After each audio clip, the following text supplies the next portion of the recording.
Հուշադրամի վրա հավերժանում է հերթական անվանի հայի անունը։ Բարերարներ Ալեքսանդր Մանթաշյանի և Գալուստ Գյուլբենկյանի ոսկե հուշադրամներից հետո Կենտրոնական բանկը շրջանառության մեջ է դրել Ամերիկայի հայտնի գործարար և բարերար Ջերարդ Գաֆէսճյանի ծննդյան 100-ամյակին նվիրված հուշադրամ։ Հատկանշական է, որ շարքի դիմերեսի պատկերը բոլոր հուշադրամների համար, ներառյալ այս մեր վերջին թողարկման, նույնն է, որը բարերարների ճեմուղու հուշարձանն է պատկերված։ Դարձերեսին Ջերարդ Գաֆէսճյանի դիմանկարն է և կրկեսային շքերթ Park City-ում ոսկերչական իրի պատկերը։ Ներկայացնում է Միացյալ Նահանգներում Մինիսոտա նահանգում գտնվող այդ կարուսելը, որը իրենից ներկայացնում է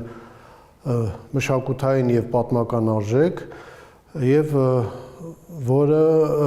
կարելի ասել փրկել է Գաֆէսճյանը ֆինանսավորելով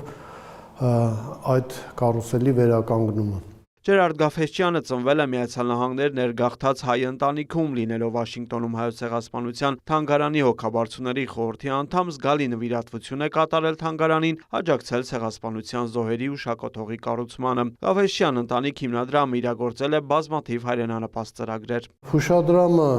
թողարկված է 900 հարկի ոսկով, քաշը 8.6 գրամ, հատված հուշադրամների քանակը 300։ Հուշադրամները կարող են կիրառվել նաև որպես վճարամիջոց, սակայն դրանց անվանական արժեքը շատ ավելի ցածր է։ Օրինակ 10,000 դրամ անվանական արժեքով Ջերարդ Գաֆէսճյան 100 հուշադրամը Կենտրոնական բանկի դրամագետ վաճառասրահում վաճառվում է 370,000 դրամով։ Հանդիսանալով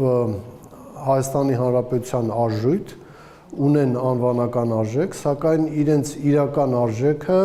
բազմապատիկ անգամ գերազանցում է անվանական արժեքը, քանի որ դրանք նախ թանկարժեք մետաղներից են հատվում, երկրորդ զուտ տեխնոլոգիական ինքնարժեքը անհամեմատ ավելի բարձր է։ Վերջին ժամանակում միջազգային շուկայում ոսկու արժեքի բարձրացման հետ կապված վերանայվել է նաև դրամատանը վաճառվող հուշադրամների արժեքները։ Երբ որ շուկայում ոսկու գինը էապես աճում է, մեր կանոնակարգերի համաձայն մենք պետք է վերանայենք նաև ոսկե հուշադրամների վաճառքի գները,